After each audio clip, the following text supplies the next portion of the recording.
doing it right. Out here on the Oregon coast, chasing steelhead. I got my buddy Chad from Hookup Baits.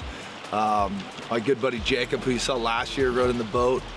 Yeah, it's gonna be good. We're excited. This is our first steelhead trip of the year. You're gonna see a few of them this year. We're gonna be running some bobbers and some jigs and eggs. Some jigs and pink worm fry, a little bit of back trolling. Some of the ones we fished last year had just wild. Some of them had both. Yep.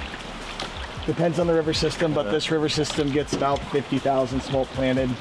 So we get a pretty decent return. It has a really high survival rate on this river. Why is that, you think? I think it's the extended tidewater on this particular river. It's longer than any others around. And so those fish have a long, safe place to go before they hit the ocean. And so they wind up having a little better survival rate. Gotcha. Hi, I'm Jacob Mikolite of Mikolite's Guide Service. We're out here on the Oregon coast today, fishing winter steelhead.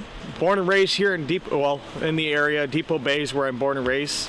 Been fishing out of there for most of my life. Travel all around up and down the coast, but Depot Bay is my hometown. Rugged coastline, beautiful trees as you see all around, and rain. Up to between 60 and 100 inches a year is how much it rains around here. This year it's a little more towards the 100 side. This is the river I did my first drift boat trip on, and I spend most of my guide season guiding down here is this river in particular. I probably get to do this river, and this is 70 times a year, give or take.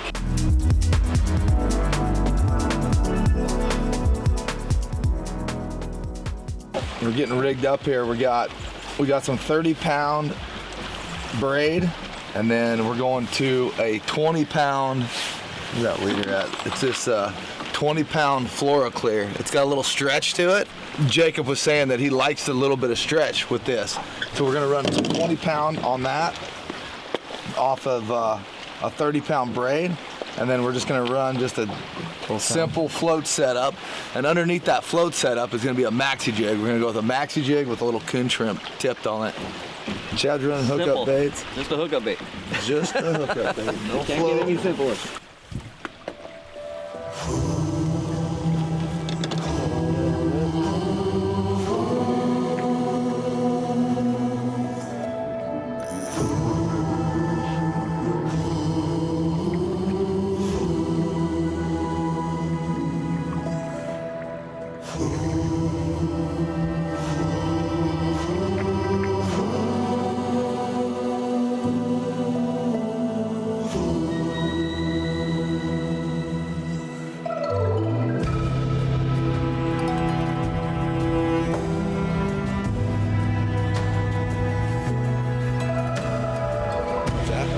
My bobber went behind a wave and I'm excited, or if it was a fish, we'll see. So just like that, let it stop for a second. Yeah, so I keep the line up. So watch in a second. So once again, I'm gonna hold my rod back this way and up high. It helps having a longer rod right now too, but you see how quickly my bobber stood up? Yeah. Nope. You're all right, you're Dennis. I was just starting to reel in and this fish hit it. Throw the anchor down low on the front. Here, I'll drop the rear anchor. Just switch me spots, or do you don't grab the net? He looks over at me and goes, "Here, land this fish." No. Gotta remember what I do every day. I know. Oh, I'm happy in the net. She's on her way back out. Is that what it is? So this is a fish, she's already spawned, and she's heading back out to the ocean. So we call these a rebride or a kelp. She's a hungry hippo and will eat any and everything that goes by to an extent. What we're gonna do is take care of her. This is actually a hatchery fish, but since we do our broodstock program and she spawned, it's all right because she comes from wild genetics. She's just she's a first generation removed from actual pure wild genetics. So these fish spawning isn't a big deal. Oh, and she's wild, I take it back. Oh yeah, wild. Show me the head, the face. Yeah, so her maxillaries, I gotta get to where she's at. So you see how short her face is? Yeah, blunt, right? Yep. Okay. And you can see how skinny she is. You can tell she's a hen and she spawned out. Oh. Maxi Jig head. Maxi Jig head, 1/4 ounce. 15-pound P-line fluorocarbon. Finishing up our float here and Yeah, we had a pretty good day. It was a little slow. We got into 3 steelhead. The hookup bait went first. I had one on, and then Jacob had one on the worm. So that was it. You know, we kind of caught them all in the one little area, and I missed one a little bit ago, so we had some decent action. But our plan tomorrow is to go fishing. Other than that, that's all you're getting from me. I don't know. We're on the Oregon coast, and we're gonna be somewhere between the Olympic Peninsula and Northern California. And we'll see you then.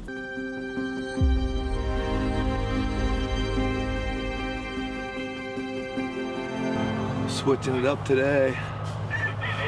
A little something different.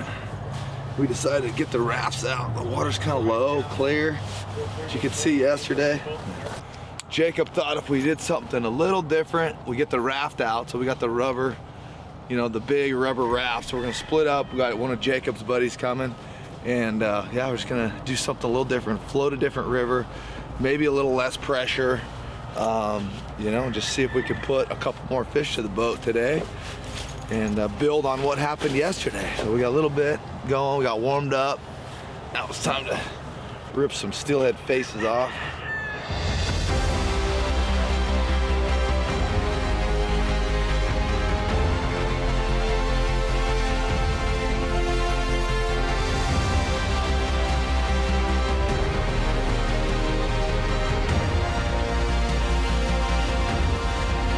Gonna be sporty this morning. We're doing something fun, something different, something cool. Got the raft. We've got a giant cliff to throw down. It's gonna be fun. There's an anchor there. Script that stuff. Step off to the sides. Some guy was.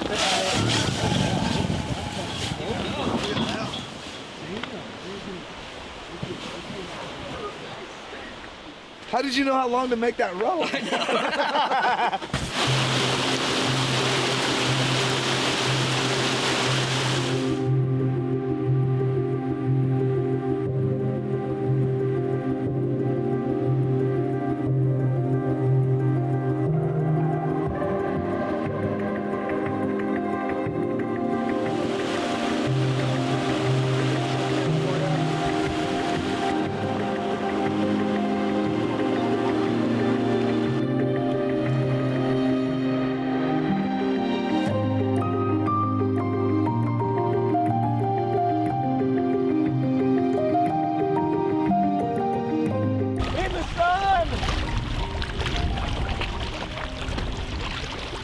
Hit it to win it, baby!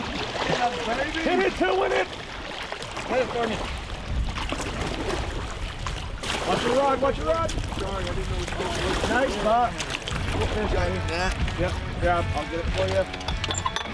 Hey, take. You might want to. Yep. Yeah! Woo! Atta baby! That's my first boat-to-boat net job. Kind of cool. So now that you got it, you have to unhook it and release it and hold it up for a photo. So how you're talking smack about it being a hatchery and not a hatchery fish, it is 100% a hatchery fish. That's a beautiful fish. Yeah. Did you guys? That's a beaut, bro. Nice I've been catching.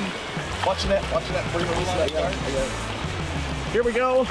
Nice hatchery fish right here. None of us need a fish today, so we're actually gonna let this guy go and give somebody an opportunity to catch them themselves. Fin right there. Gonna get him back in the water, give him a little drink. We'll give you guys one more shot. Nice hatchery buck. Hang on. Been pushing our way down here this morning, and it's cold, really, really cold. Like we're having a hard time fishing, it's so cold. So when we got down here, we dropped down. TJ and Chad were down below us. As we come around the corner, TJ's got fish on, and big, beautiful hole here. You can see kind of how it lays out. Yeah, got them in the net. Big, beautiful hatchery fish, and oh, here we go. Maybe it's starting to warm up a hair. Maybe those fish will get fired up.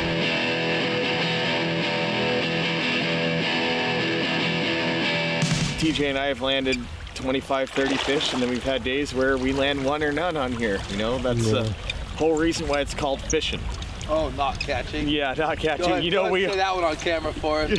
we all like to do the catching part, but you know, there's just some days there's just no fish around, so there's nothing you can do about it. You're just at the will of the fish. Would you say though, like on average, so if we don't catch fish, would you say it's just because there's no fish, not because we're not good fishermen, right? Yeah, it's because there's no fish. We can go with that. Yeah, you can't make them bite. We can go that. We can go with that. We're gonna go that. Yeah, we'll go with that. That makes us sound better.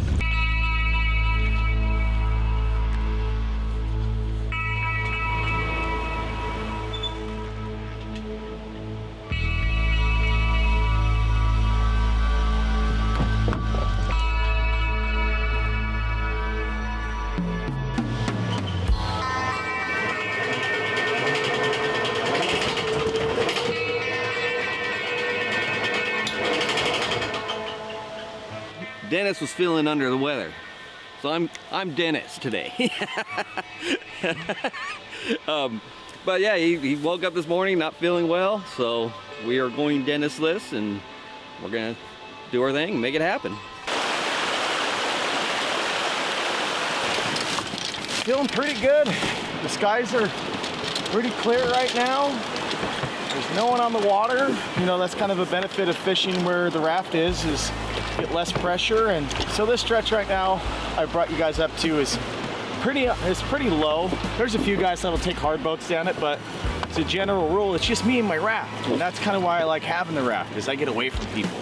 And this is one of the most beautiful places on the Oregon coast I fish. The stretch is incredible. Just lots of rapids, lots of waterfalls, just incredible section of river.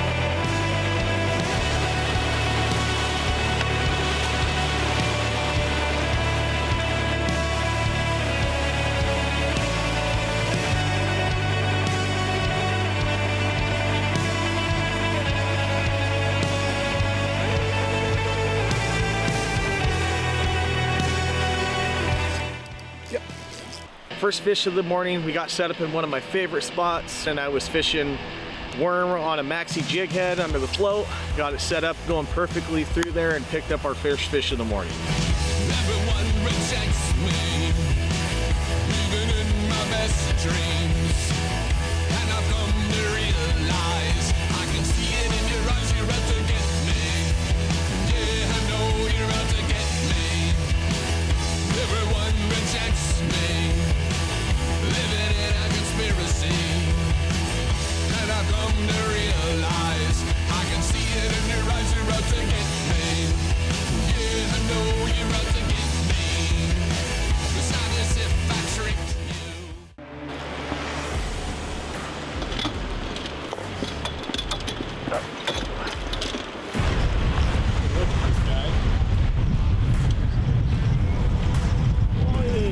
He doesn't like us. Woo, it's cold out here today. Good old Oregon coast rain. And now some wind. Kind of funny with the rain, now that wind. This is a nice fish. Yeah.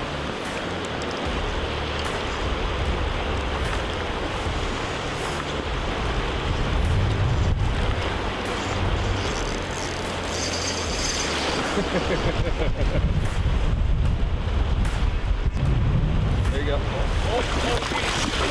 Oh, there you go. Oh, there he's gone. That's bigger than I thought he was. Oh, here he comes up the other side. No anchor, no anchor, no anchor. Hang on to that anchor. Hang on, moving that.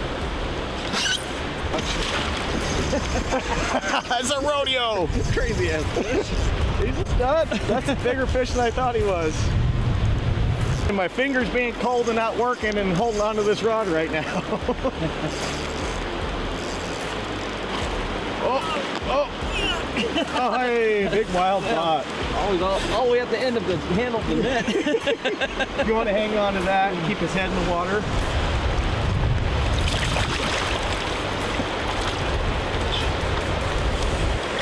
There he is. Still got a little line tangled up on him, but gorgeous wild buck. On the Maxi Jig head. And get him revived up. And away he goes. Working hard out here today, but working hard for fish like that is worth it. But we caught some fish. Got some really nice fish. We had a blast. We had some laughs. We got to see some incredible scenery. Saw some elk this morning. We missed Dennis. He's not feeling so good. You know, we'll go see him a little bit, check in on him, and get dried up and maybe have some lunch and go from there. 5 for an early day, not too bad. Yeah, it was a great day. Quick float, get down here and get off the water before we got too cold and wet.